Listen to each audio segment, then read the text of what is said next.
অন্তর্বর্তীকালীন সরকারের প্রধান উপদেষ্টা অধ্যাপক ডক্টর মোহাম্মদ ইউনূস জাতির উদ্দেশ্যে দেয়া এক ভাষণে বলেছেন, ২০২৫ সালের শেষ থেকে ২০২৬ সালের প্রথম দিকে জাতীয় সংসদ নির্বাচন অনুষ্ঠিত হতে পারে। একই সঙ্গে একটি জাতীয় ঐক্যমত কমিশন তার নেতৃত্বে জানুয়ারি মাসেই কাজ শুরু করবে বলে তিনি জানিয়েছেন। ওই কমিশনের কাজই হবে নির্বাচন অনুষ্ঠানের জন্য যেসব বিষয় জরুরি সেসব বিষয় ঐক্যমত তৈরি করা। প্রধান উপদেষ্টা বলেছেন, প্রধান নির্বাচন কমিশনার সহ নির্বাচন কমিশন গঠন করা হয়েছে। কমিশন দায়িত্ব গ্রহণ করেছে। এখন থেকে তাদের হাতে দায়িত্ব ন্যস্ত হলো ভবিষ্যৎ সরকার গঠন করার প্রক্রিয়া শুরু করার। তারা তাদের প্রস্তুতির কাজ শুরু করছেন। বিজয় দিবস উপলক্ষে সোমবার সকালে জাতির উদ্দেশ্যে ভাষণে তিনি এইসব ঘোষণা দেন। ডক্টর ইউনূস দায়িত্ব গ্রহণের পর এই প্রথম নির্বাচনের একটি সম্ভাব্য সময়ের কথা উল্লেখ করলেন।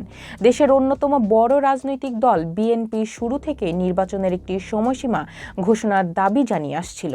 অবশ্য সেনাবাহিনী প্রধান ওয়াকারুজ্জামান গত সেপ্টেম্বরে এক সাক্ষাৎকারে নির্বাচনের জন্য 18 মাসের একটি সময়ের উল্লেখ করেছিলেন, যা রাজনৈতিক অঙ্গনে ব্যাপক আলোচনার জন্ম দিয়েছিল। যদিও সরকার শুরুতে সংস্কার কর্মসূচির দিকেই বেশি গুরুত্ব দিয়ে আসছিল। প্রধান উপদেষ্টা বিজয় দিবসে তার ভাষণে বলেছেন, তিনি প্রধান সংস্কারগুলো শেষ করে নির্বাচন আয়োজনের ব্যাপারে বারবার আবেদন জানিয়ে আসছেন। তবে রাজনৈতিক ঐক্যমতের কারণে তাদেরকে যদি আবার বলেন, যদি অল্প কিছু সংস্কার করে ভোটার তালিকা নির্ভুলভাবে তৈরি করার ভিত্তিতে নির্বাচন সম্পূর্ণ করতে হয়, তাহলে ২০২৫ সালের শেষের দিকে নির্বাচন অনুষ্ঠান হয়তো সম্ভব হবে।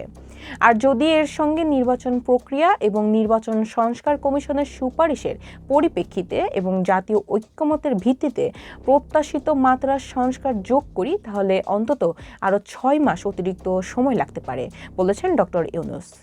অর্থাৎ তার এই বক্তব্যের মধ্য দিয়ে এটি উঠে এসেছে যে আগামী জাতীয় সংসদ নির্বাচনটি আগামী বছরের শেষ থেকে শুরু করে ২০২৬ সালের জুনের মধ্যে যে কোনো সময় অনুষ্ঠিত হতে পারে। প্রধান উপদেষ্টা বলেছেন, ৬টি সংস্কার কমিশন শিগগিরই চূড়ান্ত প্রতিবেদন পেশ করবে। তারা ৬ কমিশনের চেয়ারম্যানদের নিয়ে একটি জাতীয় ঐক্যমত গঠন কমিশন প্রতিষ্ঠা করার দিকে অগ্রসর হচ্ছে। এ কাজ হবে রাজনৈতিক দলসহ সকল পক্ষের সঙ্গে মতামত বিনিময় করে যে সমস্ত বিষয় ঐক্যমত স্থাপন হবে সেগুলো চিহ্নিত করা এবং বাস্তবায়নের জন্য সুপারিশ করা। তিনি বলেছেন, নিজেই এই কমিশনের প্রধান থাকবেন আর এর সহসভাপতি থাকবেন অধ্যাপক আলী রিয়াজ। কমিশন মনে করে নতুন সদস্য কো-অপ্ট করতে পারবে।